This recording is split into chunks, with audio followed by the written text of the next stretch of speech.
Ir kas jūs esat? Ar palaukit, irgi nenori turbūt sakyti, ar ne? Nu gerai, iš Kauno, tarkim, esat Kauno gyventoja. Aš esu Kauno Taikos prospekto vadinamo Bermudų trikampio gyventoja. Gyvenau nuo 2015 metų rugsėjo mėnesio, Taikos 84 bute 11.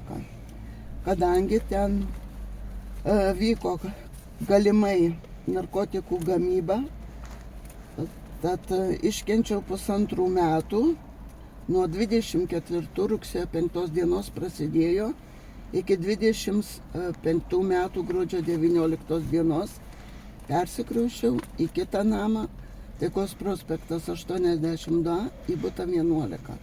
Ten atsikraušius vyksta tokie patys dalykai, galimai narkotikų gamyba, taip kaip ir tam name. Čia vieną pakopą žemiau, tai būtų 10 butas ir šitą veiklą vykdo Tadas, tai yra, atsiprašau, ne Tadas, o... Nu jo, mes vis tiek negalėsim to įrodyti. Taip. Gediminas Bakanauskas. Tam bute vykdė Tadas Volkas, 84 name. Kodėl jūs taip nusprendėt, kad jie ten kažką blogo daro? Aš nusprendžiau dėl to, kadangi pas mane buvo ir iš Vilniaus atvykę, ir iš Druskininkų miegojo, ir iš kitų miestų, ir visi jausdavo gerklėje kartumą. O čia, kai ateinu į vonę ryte, būna labai malonus kvapas, įkvėpus pradeda griaužti gerklę, pasidaro toks aitrus, kartus skonis. Kreipiausi į policiją Dainavos, tenai kreipiausi su prašymais, turėjo atlikti šitą tyrimą, buvo tyrėja Jelena Gandziuk, kuri nei karto neatvyko, kurios aš akyse nemačiusi, ir pati nuvykau į Radvilėnų plentą, norėjau su ją susitikti policijos tam pastate, ir jinai pasakė, kad jinai išvykusi pietų. Sakau, aš galiu palaukti, aš laiko turiu, tas buvo 11:30, sako, nežinom, kada jinai grįš. Aš jos nesu mačiusi nei vieną kartą. Tada skambinau viršininkiai, viršininkė pakalbėjai, labai man padėkojo, kad aš pranešiau už informaciją, o vėliau jau nebekėlė ragelio man. Tarėmės susitikti, bet jinai man jau telefono nebekėlė. Išsikėlus į šitą, atvyko pas mane į šitą butą, atvyko kita tyrėja. Justė, kaip čia dabar pavardė. Miskūnienė, kai atsiuntė Facebook'e savo adresą į elektroninį, tai va ten perskaičiau.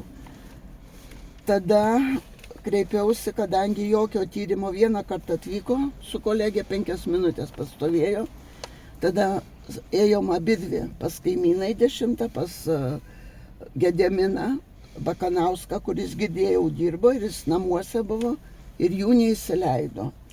Jos skambino labai ilgai į duris ir aš išgirdau, kad vonioji su spaudimu ir su triukšmais leidžia vandenį.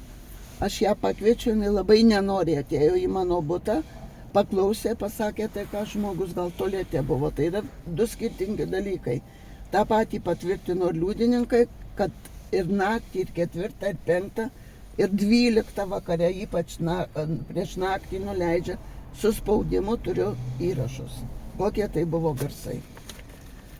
Ir kadangi jokių neįsėmė priemonių, aš tada skambinau pranešti narkotikų, kur yra anoniminio, bet aš prisistačiau, pasakiau vardą pavardę ir aš norėjau, kad atvažiuotų ir atliktų tyrimą. Po 2 mano skambučių, kadangi irgi jokio veiksmo nevyko, perdavė taip pačiai policijai Dainavos ir niekas neatvyko. Tada man paskambino šitą tyrėją Justė ir pasakė, jeigu aš trukdysiu policiją, bus man iškelta administracinė byla. Tada atėjo po kiek laiko pranešti, kad kaimynas 10 buto Gediminas ruošiasi man iškelt baudžiamą bylą. Aš jai sakau, labai džiaugiuosi, noriu, kad jis mane už šitą šmeižtą paduotų į teismą. Bet iki šios dienos jokių veiksmų nesima. Aš kaip nukentėjusi turiu visus garsus, kas pas mane vyksta. Ir dieną, ir naktį, ir girdėjo ir liudininkai šitos garsus, ir jie paliudijo. Tai yra užfiksuota ir perduota į policiją. Taip, bet ten tie garsai gal visai nežinau, kokį nors ten metalą, vyriną ar dar ten kažką. Naktį 1 valandą, 4, 5 visokio laiko. Ir ta prasme, tai kad... čia diena, tai dieną jau taip visokių prisiklausau garsų. Bet naktį tai yra nuo 10 ramybė iki 7 mano žiniom. Taip. O čia diena naktį. Visokie ir tas garsai. kvapas eina pastoviai, tarkim, ar ne? Kvapą jau dabar sumažino, kadangi prieš šitą pareiškimo gavimą, skundo atsakymą. Tai jau mažiau, bet anksčiau, kai ateidavau, tiesiog jau ateini į vonį ir viskas. Ir iš karto pajauti skanus kvapas, labai skanus. Kokio skonio? Viena anksčiau buvo vanilės, dabar jau pakeistas kitoks. Tai gal ten bet vanilės kvapai. Ten tas elektroninės cigaretės gamina, tarkim, tipo gal. Aš negaliu pasakyti, kad jis lakstė su kuprinyte, tai daug kas matė, kad jis lakstė. Visą laiką išeidavo. Tas gamintojas. Gediminas. Ir jo žmona parėjo iš poliklinikos. Jinai su telefonu ir gaudė akim, ieškojo, ėjo link tos naujos bažnyčios Bermudų trikampį, kur yra raudonų tokia plytų, ten ne katalikų tikėjimo jinai. Tai link tos ir visą laiką po tą trikampį būtų link ten eidavo, ten yra tokia kaip kavinė, kaip baras kažkoks, aš nežinau, alubaris gal. Tai link ten visą laiką ėjo ten. Ir aš parėjau iš poliklinikos ir kaip tik priešais ją matau, jinai mane pamatė, kad aš ateinu, pakeitė kryptį ir pradėjo greitai eiti į kitą pusę. Jinai buvo tik su telefonu ir turėjo rankose popierinę dėžutę tokią. Ir visą laiką taip apie 6:30 prie 7 išeidavo. Ta dieną parėjau 1 valandą buvo kažkur. Ir jos mašina 1 valandą visai stovi prie namų. Visada. Ir turiu, kaip jinai diktuoja, ir skaičius, ir raidės. Po to, kai pasakiau policijai, jau nebesigirdi. Jau negirdžiu.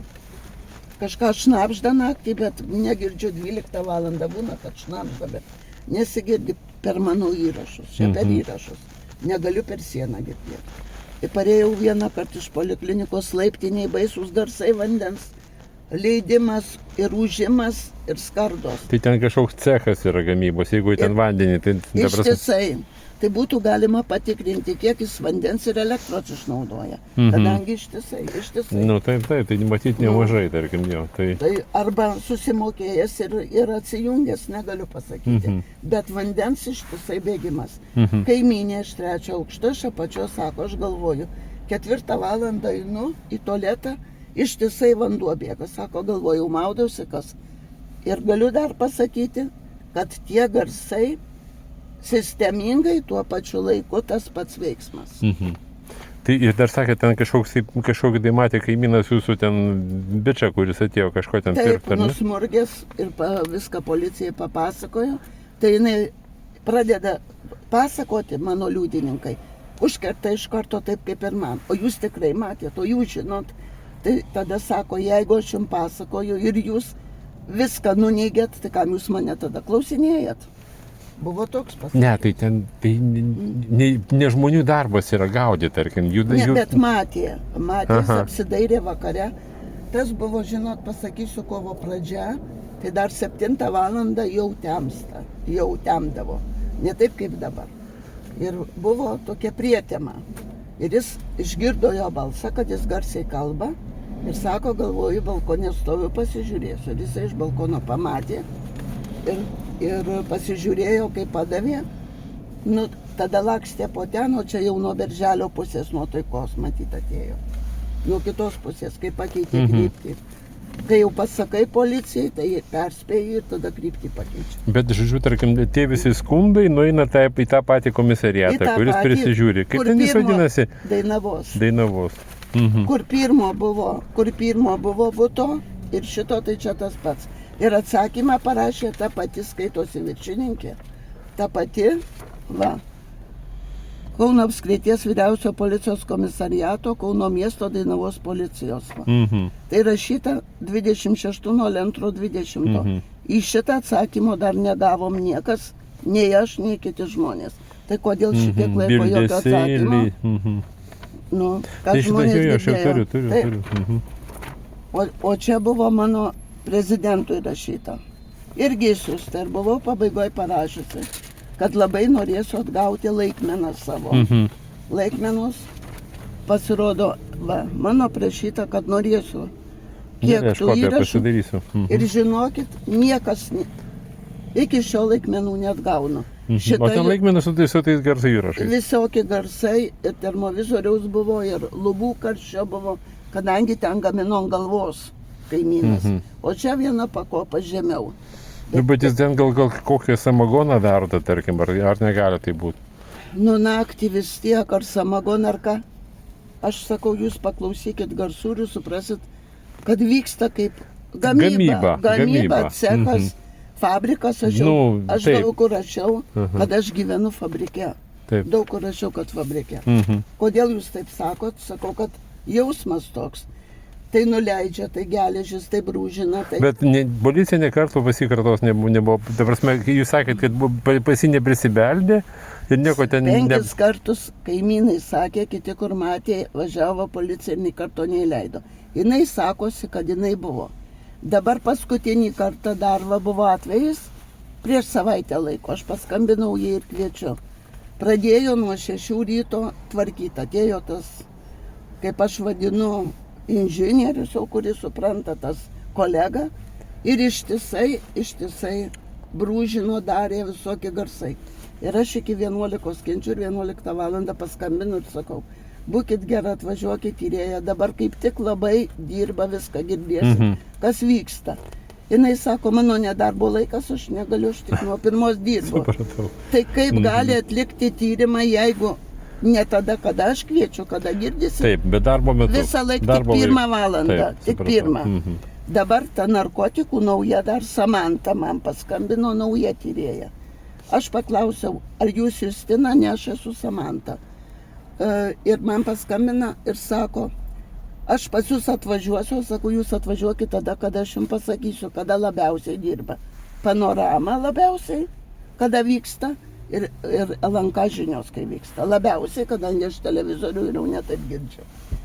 Tai aš pakviečiu, jinai sako, tai aš kitą savaitę dirbsiu, budėjimas po pietų, tai aš pasistengsiu. Dabar 1 valandą aš klinikose laukiu procedūrų, man skambina. Ar jūs galite įleisti į butą paklausyti? Sakau, aš šiuo metu esu klinikose, kad jūs būtumėt pasakius, aš būčiau atsisakius procedūrų. Taip. O dabar sakau, už 10 minučių turiu eiti, sakau, nei ten. Tai atėjo, apklausinėjo kaimynus, o pas mane nei vieno karto dar nebuvo. Tai vyksta tokie tyrimai. Tai ir visam Kaune lygiai tas pats, ar ne? Nu, aš taip įsivaizduoju. Bet ten rajonas yra, sako, ten... Bermudų trikampis. Tai Bermudai. O kodėl ten prapuola kas nors? Tai matot, prapuola. Nieko neranda, tai prapuola. Sumerkti galai prapuola. Supratau, gerai. Sesuo sakė, velnio trikampis. Nedovanai vadina Bermudais.